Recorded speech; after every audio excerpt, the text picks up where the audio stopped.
to play in that league, to make it, to get drafted, it's hard. First round, almost impossible. Better chance of getting struck by lightning. To play the first contract, even smaller group of people. To play 20 years, now we're getting ridiculous. Yeah. Then to be first ballot Hall of Fame, then to be NFL top 100 in 2020, and now Jersey retired key of the city. We're seeing his expertise be celebrated 20 years after his expertise expired.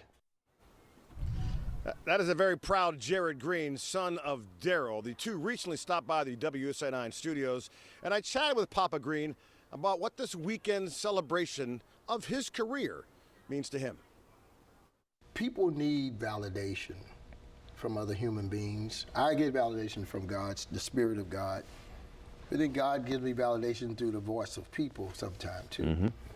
And the mayor in this city and people like you and a lot of people have said, man, you're right. You were right. I would look stupid.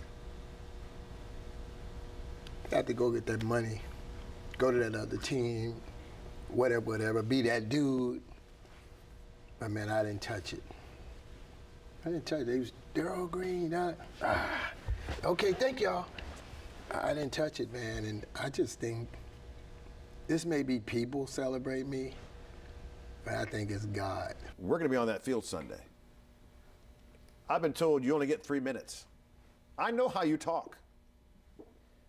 Are you ready for that? Yeah, I mean, goodness, the game is live. I got to get my butt down. But, so, I don't know. I just might go out there and just tell everybody to be quiet and applaud for 3 minutes to them. You know, just, I don't know. I ain't got a clue. Really? I ain't got a clue. Wow. I don't know. So, just roll me out there. Let me cry right on through that. Yeah, I mean. Let me just roll through there and don't say nothing. Many have. I'm gonna let my son get up there. Yeah.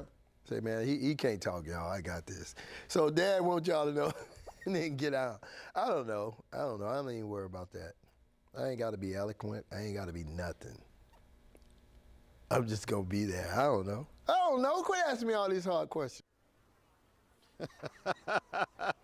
You can watch my full conversation with Daryl Green on WSA 9 Plus. You can download WSA 9 Plus right now for Roku, Apple TV, Fire TV, or wherever you stream. Those aren't hard questions, by the way. They're very easy questions when it comes to Daryl Green. And if you're watching his IG, he just got online and said, I'm going to have to not follow you for a while because I'm tired of crying. We've been going back and forth. As I bring you guys back in here, listen, this is the 19 straight interceptions, consecutive years, that's a record. Ridiculous. Here's what blows my mind. Sean Springs was in second grade when Daryl Green hit the NFL, and they played 6 years simultaneously in the league. Come on. You know what's more even crazy? He played against my dad. Wow. How about that? So Daryl and my father actually played against each other. And one of Ron Springs from the Cowboys. And then when you think about the Cowboys rivalry, a memory I have in my head was when I came and the Cowboys came up and Daryl ran down. My godfather, the guy named Tony Dorsett, ran him down. And at that time, he was considered one of the fastest guys that play in the NFL. Yeah. For Daryl Green to run him down really showed you, like, one, his effort. He never quits. But just the speed he had. And that was just a memory I had. And then I remember the first time the Washington Redskins, at the time, came out to Seattle. Right. And I was just so excited to meet Daryl, and I'm shaking his hand. And he's like, wait a minute. You Ron, son? He said, I'm about to quit.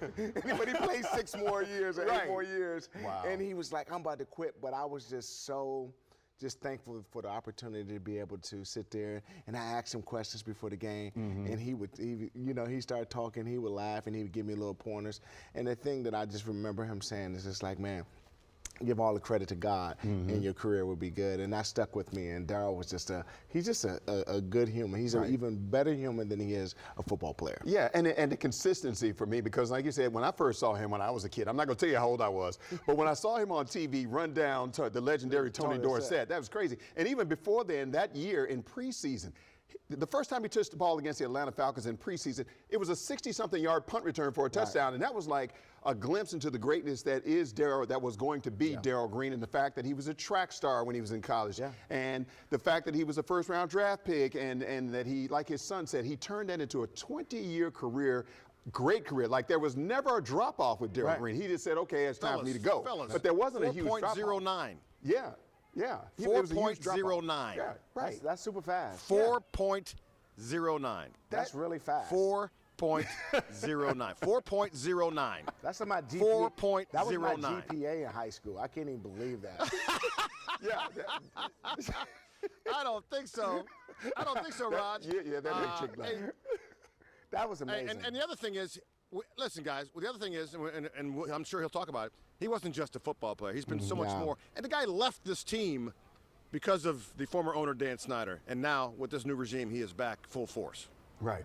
And Chick, when I was out there with you at training camp, and I got a chance to run into him at the beginning of training camp, he talked about how excited and how emotional it was for him to come back to this team after all of that time away. So that was huge for them to not only welcome him back, but now he's being recognized for his true greatness. And it's important for him to be back, because one of the things I think when you have a guy like Darryl who represents this organization, young guys need to understand, because we had some tough times in Washington, and I wish he was around more. And he did come around more when Coach Gibbs was there. But really be in the building so that we could say, this is the standard, this is what you want to become. You know, this is how you win Super Bowl and championships. And so having him around is going to be a tremendous benefit to all the young players and corners in particular. I mean, you should just soak up all the information being around that guy. Buying or Selling is sponsored by Coons Automotive. All right, it is time now for the part of the show where we ask you for your input. Each week, we give you a game day prediction, and then you have to decide whether you're buying or selling. The Commanders got their first interception of the season last week against Baltimore. So this week, we are saying the defense gets a pick for the second straight games, 2 straight games.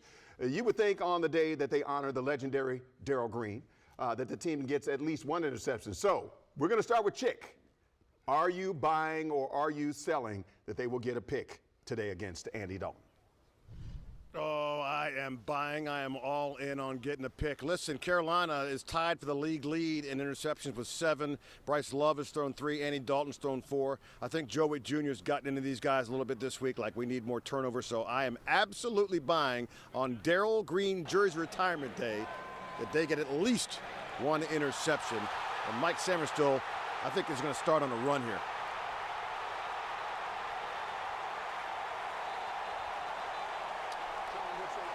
We'll take a timeout here on Commanders Kickoff on a huge day in Landover. Panthers are in town. So is Darryl Green. Be right back.